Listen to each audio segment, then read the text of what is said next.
Good morning. Happy Friday, February 10th. I'm Kat, by the way, if we haven't met, with Ta-Da by Kat, Next Level Staging and Design, where we are choosing to live by design. And we wanted to do this segment, being the month of love, at least from a commercial standpoint. We believe, that love is always 24 by 7. That really, that's like the Beatles said, love is all there is. But we are going to share today something that we love, Jeff and I. He's doing some technical stuff right now, so we can stream on several sites. But we love reading and have for, probably for me, over 50 years. So it was difficult for me to come up with just a few, 5 or 10 life-changing books to share with you, because there's been so many. So this is not all inclusive, but I hope that by us sharing that, maybe you're inspired to pick up a book, go on Amazon, order a book and be inspired. And who knows, maybe it'll be life-changing for you. So again, I am Kat Filinos with Ta-Da by Kat, and Jeffrey Wong, my loving husband and business partner, is joining us today. And we are going to share, we both obviously have our own reading list. And I'm going to start while he's doing the technical side with the first book on my list. And by the way, if you're just tuning in right now, stay tuned because we're going to give away a book. There's a little action item for you to do to win that book. But when I was checking my library, some of the books I still have, some of them I don't, but I happen to have 2 because I have given this book away as a gift. So if you'd like the chance to win a book, stay tuned. Share this with someone who you think could appreciate a book as a gift. So my number one book that came to my mind, excuse me, in my journey, my self-actualization, journey to enlightenment. I don't think we ever really arrive there, but it's a journey. It's a constant journey in this platform, in this matrix that we live in, illusion, dream, reality, whatever it is. And that is Norman Vincent Peale's The Power of Positivity.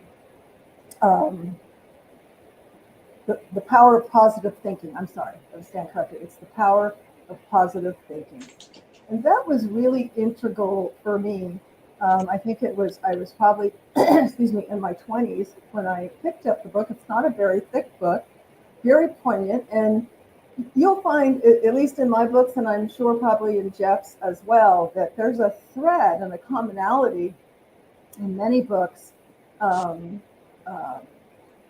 the roads to enlightenment, the road to improving ourselves to be a better self, or to have a spark of creativity, or to learn something. And of course, you can see the guitars and the musical in the background of Jeffrey. I believe there's probably a guitar book on his list.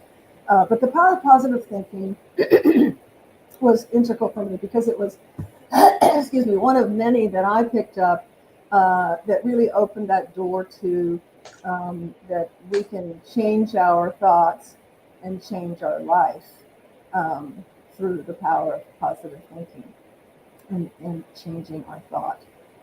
So Jeff, on that, are you ready to share one of your top life-changing books? And you wanted to give a disclaimer, I think, to our audience about this segment. Yeah. See, there's my... Did you hear that? Oh, all right. I like it. Yeah, books that changes lives. Let's just, get deep and dive into this. But I do want to say, turn your volume up just a little, Jeff. I'm sorry, I didn't understand what you said. Turn your volume up just a little. I really don't have the luxury of turning anything up. Oh, it's mine. Okay, never mind. It's by me. Okay, go ahead. Okay, so now let me get my thought what I just said. Okay. So let's just start with my disclaimer is actually that books such as the Bible and religious based or anything that's profound in that realm, we're not adding that into it. Just due to the fact that it was designed to become life changing type of book. So when we have that, we don't really want that's a no brainer. So with that, we'll start with the books that impacted me personally. Okay, so what you're saying, just to recap our audience, we know that there's many religious books, and particularly the Bible, that hands down are life changing. So we're not, we could do like 5 segments or more to go over the Bible. So we're not including the Bible. So Right. what's the first one you want to share on your list? Okay, so on my list, the first one that I'm going to bring up, I'm going to see if we can see this. There we go. It's Tony Robbins' Personal Power. Tony Robbins. So I'll tell a real quick brief story about this. Back in the late 80s, early 90s, when Tony was doing these late night infomercials about personal powers and so forth. And then, being a musician, I'm always up like 2, 3 in the morning, sometimes 4, whatnots. And I saw this over and over and over and over and over. And it got to the point where I was like, okay, what is this all about? And I went out and bought the book, Personal Power, and read through it several times. I was very enlightened on positive thinking. So one takeaway from that I definitely say that Tony Robbins changed my perspective on decision-making, on important decision-making moments. And what that actually comes from is, are you prepared to make that decision now? Are you ready to, be confident with the decision you're making? And what we learned is that decision, even though it seems like you just made it on the instant, it's not. It's research, and it's the homework, it is the understanding, the research, everything that leads up to it. And then that decisive moment is definitely a fraction of a second. But do keep in mind that, a lot of people tend to be afraid or reticent in regards to wanting to make a life-changing decision. They ham and haw and end up not getting anything done. That's procrastination. And definitely Tony talks about why. And it's because of we either want pleasure or we want to avoid pain. So a lot of these fundamental principles of our psyche that I grew up and nobody ever taught me, I learned from Tony Robbins. So thank you, Tony Robbins, on Personal Power. And then, of course, with that, did the 30-day program and on and on and on. And it opened up a bigger rabbit hole for me to go to in regards to personal. It does. It's like I like how you put that, because it's like opening up a door, Yep. and that's the thing. Most of us were not taught the fundamentals of, of the power that we hold within to create the best life that we can, Right. from relationships to, just personal dynamics and the whole human experience. We're really not taught that. We're just on this, do this, don't do that, conforming to other people's rules and ideas and ideologies and what's right and what's wrong and all of that. So it is like a door, like the door is opened and there's a stream of light that comes in. I wanted to piggyback on that, Jeff, because didn't we, the first year we got married, and we're going to celebrate 25 years in November, didn't we do the audio tape Personal Power together? Or was that not really? No, we bought the system and you did your schedule, I did my schedule. No, we did it together. I remember us doing it anyway together. Okay, I know that but we did. We bought an audio thing, and we did do it together. We listened to it every night for like 10 days. And okay, that was a different series. That was a different. We're talking about 30-day program. Had a different setup, and it was an individual goals. Then there was a 2-day program, or maybe a couple of day program that it was like a what do they call it? The add-on that you can get from the bookstore prior to investing hundreds of dollars into this was an audio, and it really meant a lot to me because we did it together, and together learned tools on how to change your dynamic. All couples have to go through conflict resolution and learning the simple dynamics of changing your body dynamics and different things like that. Was really powerful. So the second one, actually, both the second book is on, and we created our list separately. We both have Return to Love by Marianne Williamson. There we go. Oh, you know what? I think I even have an older version. Let me see your version. Look at my version. Mine is a physical book. That's actually my book. and look at the picture. No, I don't think it is. Anyway, who knows? Yours, mine. A Return to Love. I know some people used to say I looked like her when I had darker hair. We're about the same age. When we first met, you probably did look more like her then. With the dark hair, yeah. Reflections on the principles of A Course in Miracles. So anyone who doesn't know Marianne Williamson, most of her work is based on an interpretation of a book called A Course in Miracles. So, Jeff, I'm going to let you dialogue on the importance of this book. Okay, in regards to Marianne Williamson's Return to Love, it was a huge book for me because it came in a time when I was just leaving the dark side of the Force, if you will. And I went through a training, not training, but a personal growth seminar with Barbara DeAngelis, Making Love Works. And it just changed my entire being and experience of rebirth. So with that being said, I've been in the book club for a year, and I would get these books, right? And they would send a book of the month and so forth. And that book was in my so-called monthly mailings, and I just looked at it and I was like, okay, I don't know what this is. I'm going to put it on the shelf. And needless to say, after the so-called life-changing experience that I've had, I had an opportunity, kind of just lock myself away in the Hollywood Hills and kind of just start reading books and try to gather myself before I start my next level of what I'm going to do in my life. And that book jumped at me, literally said, this is the time to read me. And I spent probably a day and a half, finished the book, and it just filled me up in regards to that you're not alone. You are loved. You are well loved. You just have to know and remember you are well loved. And there's a lot of touches in that book that made me feel cared for, made me feel that I'm not alone here, made me feel that I'm ready, and there's a whole group, a whole force that is light of love that is with me. So I definitely felt that the Return to Love was a literal way for me, a path that returned to love. And down for many years, and we started looking at her posts and whatnot and became a big fan of hers. But that was my entry to Marianne Williamson's world, and I'm so grateful for her. And she was here in Houston and lived in Houston a long time ago before she moved to West Coast. You and I had the benefit of seeing her in person. In Houston.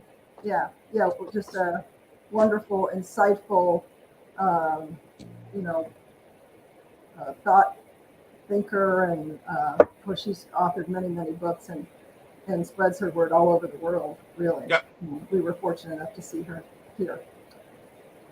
Awesome, yes. And that's just one of, I have several of her books, but I think that was the most thought-provoking one was The Return to Love.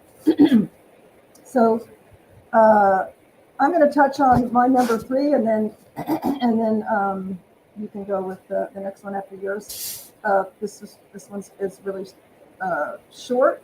Change Your Thoughts, Change Your Life by, may he rest in peace, Wayne Dyer. Wayne Dyer was probably, he was probably the most viewed and read of when I was during my early seeking days. And excuse me. And his message, although many of these gurus, and they all, if you read them, they all have similar magic and thought process of how to live a better life, but they just deliver it in their own unique magical way. And Wayne Dyer had a way of doing that in that simple phrase, change your thoughts, change your life. Was just so simple and rung so true, and still just amazes me at the power of thought I tell my 11-year-old granddaughter, the most important conversation that you'll ever have is the conversation in your head. We have something like 60 to 65,000 thoughts a day. So we can harness some of those very intentional, thoughtful, positive thoughts to change our life. It's just incredible. I've seen it manifest in my own life. I know Jeff has. It's just amazing when you connect with Source, God, and realize that you are the co-creator. That God is within you, not out here sitting on some cloud. That God, you are a part of God, and that you are co-creating with God. And it starts with the thought. So, small book, powerful message from Wayne Dyer. Thank you, Wayne Dyer, for all of your work. Jeffrey, your turn. Okay, so the third one on my list is the person that I just spoke previously on the workshop is Dr. Barbara DeAngelis. Barbara DeAngelis was a so-called radio psychologist, right? So she got a lot of flack because she was married to John Gray, Men's from Mars, Women's from Venus, and they got a divorce. And yes, she's counseling on relationship and so forth. And what I've learned from that experience is you can be a great educator. You have all the knowledge and intent, but when it comes to yourself, sometimes it's the hardest obstacle to hurdle. So, it's just no different than a great coach may not have been the best ball player. Right. So just keep that in mind when I say this. This book, Are You the One for Me? The reason why I chose this one. And, I've read a lot of her books, you can imagine. This is the quintessential book on how to find how your relationships wasn't working before, and what do you need to look for to get your relationship the way it should be. And just a note here, he read this before we met. Oh, absolutely. Absolutely. I actually read this book right around the same time when I read Marianne Wilson's book. So it really opened up my eyes regards to relationship. And basically what it does is this is going to give you a lot of checklist type of ideas regards to how your paradigm was set and how much of that junk that you carried from your childhood that does not serve you when you're finding your perfect mate. Right. And why, if you're finding yourself being attracted to, or in a relationship in the same, whether it's mental abuse, physical abuse, and or other things that are not serving you, and you're like, why me? Why do I keep? And this book, I think, is integral, and so you identify the patterns and go, okay. Number one, what happens is it's the familiar past, so we attract the familiar past instead of creating, a more optimal future. So this gets you, you first have to identify it. What am I doing? What am I doing, while I'm asleep? I'm just, attracting because it's comfortable, but that's not where you want to be. So, well, and I'll add this to it. It's just that, we all have been in relationships that we can't figure out why it didn't work out. Okay. And basically, straight up, there's never been rules or guidelines. There's never been any kind of do's and don'ts discussed in depth. Handbook, yeah. Now, you and I have been married 25 years. We did this right from the gate of what are not allowed, what is allowed, and what we're doing. And a lot of this came from, this type of teachings from Are You the One for Me? Because I know. And just to add a little thing, when we were phone courting in the beginning, one of the things that really connected, when you first meet someone, you're like, well, what do you have in common? What do you connect? We were blown away by, we had read many of the same books. So we were on the same path of seeking and identifying and living, having the best relationship possible. Because we were reading the same books. You want to find out about someone, look at their library. Well, let me ask this too. And I'll close with this on this book. if you're in a relationship and you can't figure out why, you're constantly fighting, you're constantly disappointed, you're constantly hurt, you're constantly feeling disrespected, you're not getting answers. You need to find out what's going on. And this is the book that helps you to have a strategy, a plan, and an outline regards to why, how, and what can I do about it? Is it salvageable? That's right. Are you the one for me? Just because you love somebody in your paradigm of love, right? And yet you go into everyday application of that relationship of doing things together and you have no connection whatsoever and you're constantly frustrated. And that's because it's a bad fit. And you didn't understand that because you never understood that there was supposed to be a fit in the first place. There was supposed to be this compatibility, this connection, combination. We just hear these words, right? We see this in Hollywood movies, we see it on TV, but yet nobody goes, how do you get this? The how. It's not enough to know the what. Today we need to know the how. And I think that's what she puts together so well. Yep. You know, and you might think it's, oh, that's kind of, you know, it's just, I'll feel it. You know, well, you can't trust your feelings if you're ending up in that same loop of the bad relationship.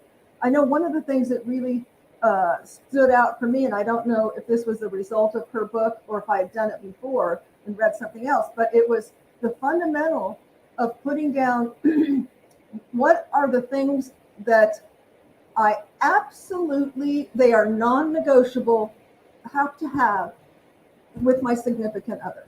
You know, for some people it might be looks. Some people, you know, money. Some people, money is not there. It's other things. You know, they can't have kids. They must have kids. This religion, that.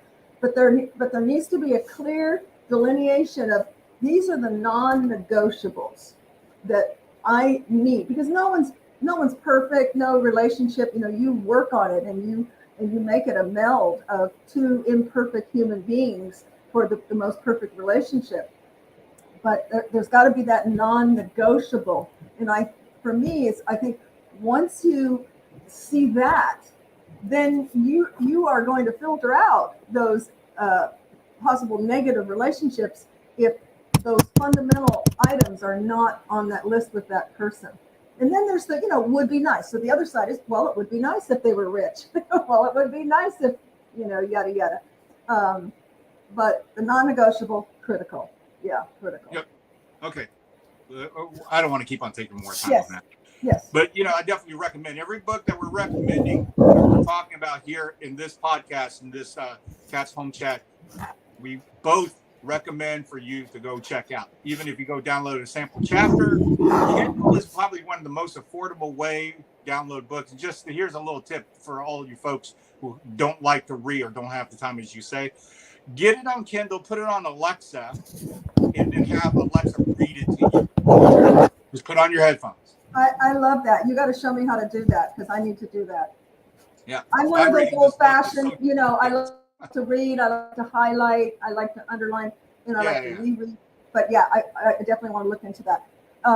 Thanks for sharing that, Jeff. We're going to, you know, stay to our 30-minute. We have about 7 minutes. So Jeff, pick out a book out of yours, and, you know, we'll just go down here until we hit the 30-minute mark.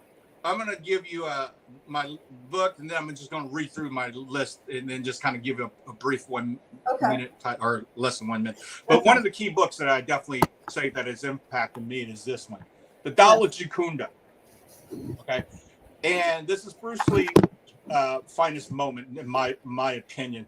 And let me just share with you, for the folks that don't know, everybody thinks Bruce Lee is an actor, a martial arts specialist, and died tragically, whatnot, in 1973. Can you hold that up again? Because I'm writing it in here, so I can spell it right. So it was Tao of Gikundo.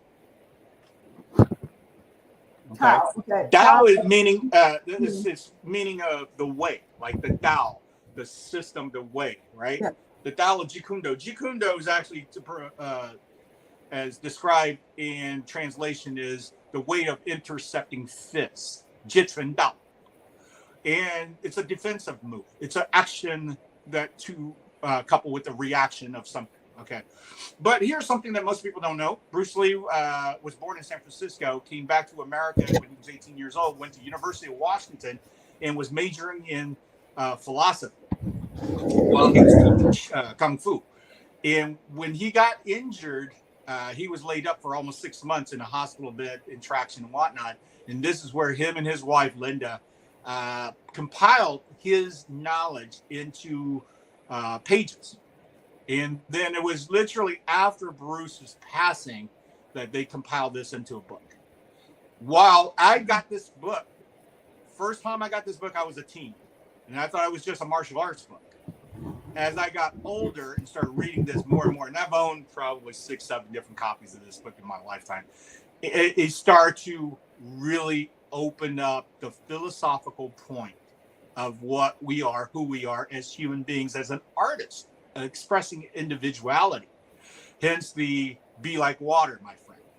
We know that, if we put in a cup, it becomes a cup, put in a teapot, it becomes a teapot. It could crash or it could soothe, all these things that Bruce Lee has, these little wisdom. What he has done is kind of put it in perspective of self and what self is when it execute the best of self in expression. Stop the classical mess. Bruce Lee created the Jeet Kune Do because he felt that all this dancing around and so forth wasn't serving the combat. So he was a purist when it comes down to looking at something and saying, what is the immediate best end result? Opposed to, this is the crane technique, so we need to go step 1, step 2, step 3, what may be. So he broke that paradigm as well. This is a book that I've said to everybody who is my friends that is Asian descent. I've said every Asian man in the world should read this book. The reason behind it is because there's a lot of Chinese philosophy that goes into it. So that itself should be read. But I believe everybody on the planet should have an opportunity to at least skim through the book. There is a lot of so-called quotes and thoughts that came from Bruce Lee that will make you sit and think for a half hour easily.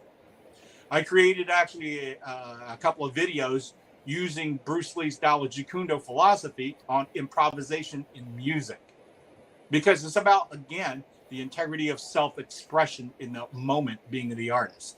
It is an extremely dense and rich book. Okay, so that's Bruce Lee. The last one in my top 5 was The Secret Teaching of All Ages by Manly P. Hall. Manly P. Hall was the founder of Philosophical Research Society in Las Vegas. If you go into this place, it will blow your mind. There are scriptures that was hand-painted by monks from the 14th century on the wall. There are books that you could never find anywhere in a so-called bookstore, but it's at Philosophical Research Society. And just the book itself, The Secret Teachings of All Ages, it taught me everything from alchemy to the Kabbalah, the Illuminati. Everything is in this. It's unbelievable how much research went into this book. So it's called The Secret Teachings of All Ages. Okay, let me put that in. So I'm going to wrap up the book. Talk a little bit about the Celestine prophecy. Yeah, I'm going to wrap this up. So the last 5, these are just going to say that I read these books and it made such an impact. It opened up the door and went somewhere with it. The first one was, my friend told me, hey, you got to check out the Celestine prophecy. While it was a fiction book, it opened up my point of view quite a bit about the energy. So I definitely recommend that. It's by James Redfield. It was a bestseller for a long time on New York Times. The second one. So that's a fiction? Because I have that book, but I haven't read it. Yeah, The Celestine Prophecy and The Ninth Insights, both are fiction books. But it resonates deeply. And we all know at this point, sometimes fiction books are actually fact, non-fictions. Okay, so let's go to the next one. The 1 Minute Manager by Ken Blanchard. Yep. I can't begin to tell you how the 1 minute series are so important to set up your ideas and strategy and your paradigm to our business, to our application of self-reliance and efficiency. And these are the keys that you don't get taught in school unless you go to business school. But what's great about 1 Minute Manager series and 1 minute series with the sales manager and sales and all that, there's different type of on that series that is just a quick read. It's a real thin book, so you can get you the information really quick. Okay, so the third on this is the guitar book, The Handbook for the Electric Acoustic Guitarist. This is by Tom Wheeler.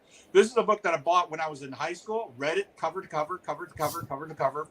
It just kept on reading it. Did a book report on Gibson and Fender guitars. It turned out to be a 20-page report. Teacher didn't even read it. just looked at it and just went, oh, okay, you know what you're talking about. It was everything that I've ever learned that opened up the door of not to be afraid of your instrument. Let's take it apart. It's a piece of wood. So, the next book is actually a somewhat of a tragedy. It's called Ghostwriter by Neil Peart, the drummer for the band Rush. This is him when he lost his daughter, lost his wife within 6-month period. And he took a hiatus from the band, didn't know if he was going to return to music, and took a motorcycle ride across North America and South America for 2.5 years. And just chronologically talked about his mindset, his journey, his pain, his sufferings, as well as his adventures. And it was extremely enlightening to know that someone as great that we revere as a musician has such delicate insights in regards to when you lose someone so dear to you, how do you deal with tragedy? How do you deal with the void? And that is a recommended read for anybody who's lost somebody precious, as well as all Rush fans should read this. My last one is a book that is just personal to me, and it has just changed my life over and over. It's called Open to Channel, How to Connect with Your Guide by Sanaya Roman. I read this book in 1996 and understood that our pineal gland in our brain has the capacity to receive energy, frequency, with information encoded on it that can enlighten our knowledge base. I didn't know this exists. They don't teach us this. Once I got involved with this, I started to change my life, and I met Kat. Here's a side note, mind-blowing. First time I met Kat's mom, this book was on her bookshelf. How about that? So with that being said, these are books that changed my life greatly. I always recommend these books for folks who say, what's a good read? These are great reads. These are great reads, even if you feel you're perfect in life, because you know what?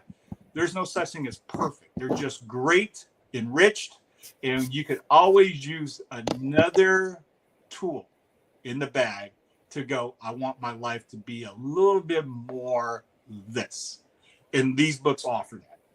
So that's my top 10. All right. Thank you for sharing. I listed them all here, so let me get through the rest of mine. Mine will be very quick. Yep. I'll leave this one for last because we are going to give a book away, so stay tuned. You're going to have to do something to win this book. I happen to have two. Conversations with God.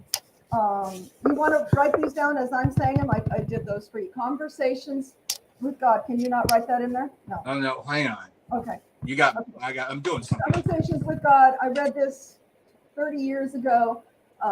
It actually was my savior, my personal savior, when I was bicycling through Europe, 5 countries, had a root canal in Switzerland, just a ton of stuff that happened. And this book was my savior. That's all I'm going to say about that. It's very unique. I think it brings a kind of a personal connection to God. The writing format, as he is offered as just having a conversation with him. That's how he wrote the book. So if you haven't picked that up, it's a great book. It's one that I've shared with other people, and I'm out of copy now. I need to get another copy because I'm one of those that rereads passages. Because you'll find that you might have read it a year ago, 5 years ago, 20 years ago. You pick it up again, and it has a whole new enlightenment to you because you're in a different place. So, Conversations with God, Hidden Messages in Water by Dr. Emoto. I have shared this one with many people as well. It's a small book. It's mind-blowing. Again, back to the affirmation and confirmation of the power of our thoughts. No longer is it just woo-woo. Oh, you can manifest, you can make things happen with your thoughts. Emoto actually has scientific photographs of energizing water with positive thoughts and de-energizing water with negative thoughts. And the photos are incredible. Obviously, the positive is the beautiful snowflake-like creations, perfectly formed. And the negative is something really murk and dark and ugly. To me, that's just, it's mind blowing. I'm one of those that I love it when they marry science with metaphysics. And I'm going to end with a quote by Dr. Joe Dispenza, who does just that very well. I watch him on the Gaia channel and I do his meditations. And although I have not read a book of his yet, I'm ordering one that I can listen to on Kindle. But before that, prior to Dr. Joe Dispenza, The Ecstasy of Surrender by Judith Orloff. The Ecstasy of Surrender. The message comes through again with many of these books, and what it really kind of opened up my eyes with the one that I can't pronounce it, Dao Shikundo, and that is to flow, to be like water. And it's the same concept, but Judith puts it in very pragmatic stories. If we would just remember, yes, on top of thoughts become things, to surrender to the now, surrender to the moment. It will give us and gives me so much peace to do that, to remind myself that the now is the now, and to be fluid, to the next thing you should say, do, or be will unfold when you release that energy instead of constrict that energy. So the ecstasy of surrender. It's not on this list, but I'm reading it now. It's No Matter What. Why can't I think of the author? She was in The Secret. I grabbed the book over here. No. No Matter What, Lisa Nichols. Okay. 9 Steps to Living the Life That You Love. It talks about everything and gives you actually steps for anyone who, really wants to change their life and is stuck in old paradigms, whether it's relationship or business or with your kids or finance.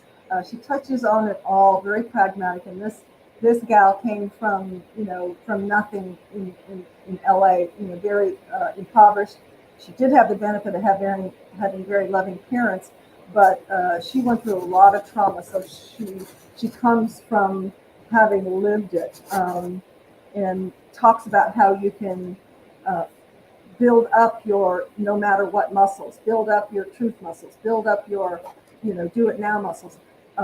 Very pragmatic and practical steps on how to do that. So I'm going to end with a quote by Dr. Dispenza. He's the one I mentioned that marries science with metaphysics. It's no longer, as he talks about, it's no longer enough to know. It's time that we know how. And he explains and shows, they've done hundreds of thousands of tests on the brain to actually show how the brain will dance in unison when we raise our energy and connect our head with our heart. It physically changes in these tests that he does. All the more proof to show that our thoughts become things and that we can redirect our destiny. Becoming Supernatural. That's his latest book. You can get it on Kindle. How common people are doing the uncommon. When the mystery of the self is unveiled, we can wake up to the understanding that we are not linear beings living a linear life, but instead dimensional beings living dimensional lives. The beauty behind the infinite probabilities that await us is that the only way we can change those those futures is to change ourselves in the present infinite moment. Grasp onto that, the present infinite moment. So that leads me to the last book that I'm giving away, which is The Power of Now, which is really all about, again, put in other words, the present infinite moment. And Eckhart Tolle goes about to show us and share with us how to be present in the moment. We are all inundated with so much distraction, so much outside infiltration, so much chatter going on inside, so much judgment. And he, again, takes you through practical steps on how to be in the present moment, the power of the now. So I happen to have 2 of these on my bookshelf. I would love to give this away. And I was trying to figure out how to do that. So I'm going to share my email. The first one to email me, and all you have to do is put in the topic, the power of now. And my email, and if you could put that on there, Jeff, is tadabykat@gmail.com. TADABYKAT@gmail.com. And as a bonus, I'll give a second book away for the first one to email me at livingthedream.cat@gmail.com. I've got 2, guys. And I'd love to share them with you. The power of reading is just opens up your world to so much. And we apologize for we're at 41 minutes, so we're not too far ahead or too far long. I hope you enjoyed this. Pick up a book. You'll be glad you did. Pick up a book or plug into a Kindle and have Alexa read it to you, whether you're when you're driving or on your headset or what have you. And as always, stay hopeful, stay positive, stay connected, and stay reading. Pick up a book and read. Thanks so much for joining us today, and have a wonderful, beautiful weekend. And we love you. And it's love much. Love you, Peter. We love you. Bye, Jeff. Goodbye.